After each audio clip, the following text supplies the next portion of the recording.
I think we are good to go.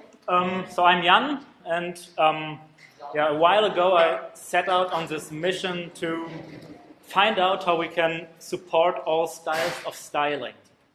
So what does this mean? Let's imagine we are maintainers of an open source React component library that people around the world use to visualize progress in their application. So the implementation of our progress component could look something like this. We have a stateless function component that renders a container div with a height of 40 pixels and some border around it. And inside of it, we render a component representing the bar, which has a blue color and a width based on the % prop that the user has to provide. So a user of our library might go ahead and render a progress component passing in, for example, 33 as the % value, and the result would look like this. Cool. So, however, there will be customers that want to use this component and realize, okay, this blue, this doesn't really match to my brand color. Actually, I want to have it red, or I want rounded corners, or I want to have it slimmer. So they really want full control over the styling of this component. So we have to find a way that they can customize basically all style definitions on every DOM node that this component renders. And the question is, how do we do that? So we can go ahead and add class name attributes to both of our divs. And now the users of our components, they can just reference those in their CSS and write their custom styles and new CSS rules, and they can basically do everything they want. For example, they could add 5-pixel padding around the bar, or they could add, change the background color to this greenish tone. But here you already see one problem. As we define the default background color as inline style, they have to use this hacky !important rule to actually be able to override this inline style. So how could we avoid that? Well, we could also define our default styles as CSS. Just create a style CSS file where we put all the default style definitions, and then we also just publish this to NPM. So maybe coming back to the question, how do we publish styles to NPM? At the moment, you just publish them. There's no other way to formally package them, so you just publish them, and then the users of your app, they have to include them, they have to know about that, they have to include them. So it's not automatically or something. So let's quickly compare these two options for defining the default styles of your component. So we have inline styles and we have CSS. And as we just discovered, if you want to override these default styles with your custom definitions, it's a bit annoying if the default styles are inline styles, because then you have to use this important hex stuff. So it's not really nice. While with CSS for default styles, it's straightforward. CSS is also a bit more powerful, as there are rules that just cannot be expressed in inline styles. For example, pseudo selectors or media queries, keyframe animations, all this kind of stuff you just cannot express in inline styles. And if we look at the setup necessary for integrating our component in an application, inline styles are just great because they just work. While CSS, we have to publish to NPM, we have to point our users to it in the docs, our users have to actually read the docs, and then they have to remember to import the stuff or remove it again if they don't use our component anymore, so it's really a hassle. And this also plays a little bit together with the next point, encapsulation. Inline styles are totally encapsulated within the component. So they are co-located with the component's JavaScript, and there's no way they can leak out to anywhere outside of the component. A CSS file, on the other hand, lives outside of our JavaScript module dependency tree, and this poses all kinds of problems. Granted, we can use a module bundler like Webpack to also require a CSS file from a component, for example, but we are authors of an open source library, so we cannot just assume that our users will use a module bundler like Webpack. So maybe we should just try to take the best both of both worlds. see where both of those fit best in. And considering the trade-offs, it seems like the best idea to use inline styles for the essential style definitions. And by essential style definitions, I mean those style definitions that without these, the component would not be functional. Or also maybe these where it's highly unlikely that anyone would ever want to override these.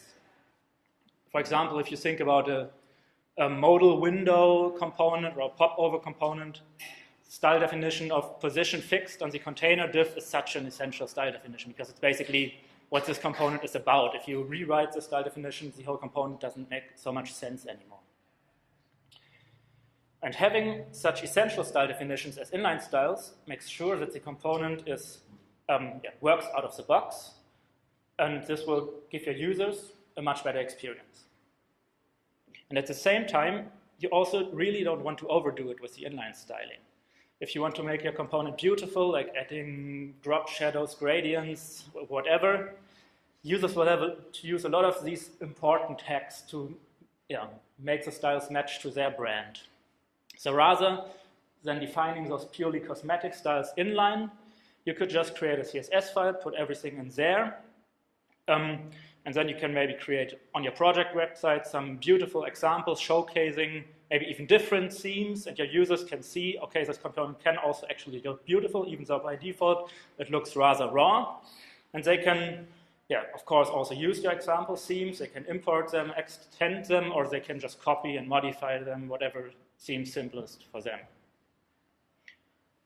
So, as you can see already, even just for the topic of default styling for your component, there are a lot of careful considerations you have to have in your mind when you want to really provide your users a good experience. And so far, we've only discussed this default style topic, assuming that users would be totally fine using global class names in CSS to override with the component with their custom styles. And actually, not everybody is so happy about this because we are in the year 2017 and there are much better solutions to styling than global class names.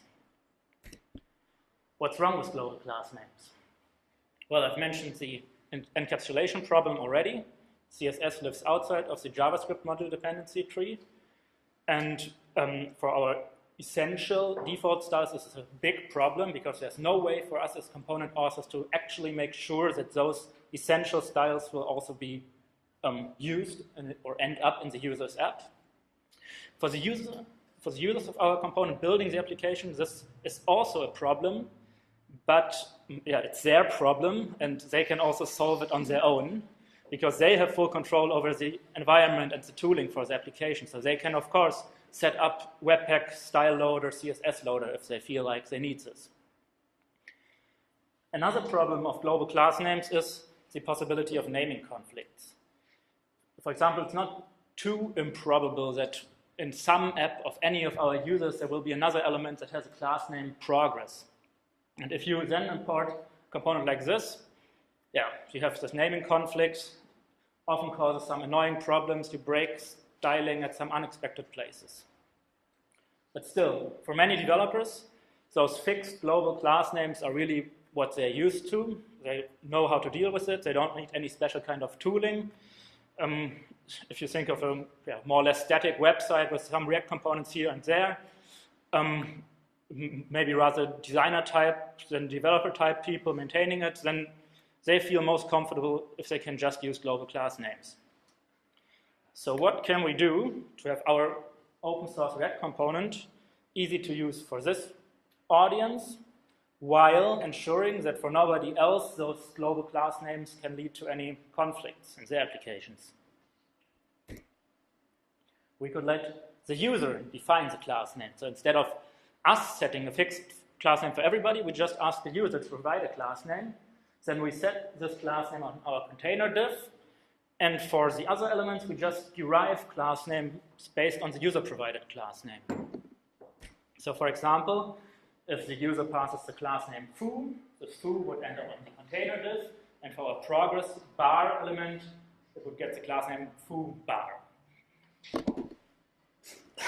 So as I said, this will be good enough for some users, but there are also solutions that solves this problem like for real, that guarantee that class names will be unique. For example, CSS modules. So in a nutshell, how CSS modules work is you put all the style definitions that you need for customizing the component into a known CSS file. Then you configure the Webpack CSS loader to actually use CSS modules. And then you can just import the CSS file from your JavaScript. And what this import will resolve to is a JavaScript object, basically a mapping object where the keys are the original class names as you have written them in the CSS, and the values are auto-generated cryptic names that are definitely unique within the application of the user. And with this kind of class names mapping object, we could just let our users pass this to our component and deal with that. So how would we have to adjust our component implementation? Well, we would have to just look up the unique cryptic class names from this provided mapping prop class names by looking up the original class name key. The cool thing is that the very same mechanism with this class names mapping prop works for supporting most css-in-js libraries. Because how most of them work is that they let you, as a JavaScript author, define your styles in JavaScript as a JavaScript object. Then you pass this JavaScript style definitions to some function provided by the css-in-js library. And what this function will do is use the JavaScript CSS style sheet interface to inject rules with these definitions into your page's style sheet, generating, again, a unique cryptic class name for them. And then the return value of that function will be exactly that class name. So what we can do is just use this generated class name, again, build a class names mapping object out of it, pass this to our component, and our component already is set up to forward them to the right DOM node, so to say.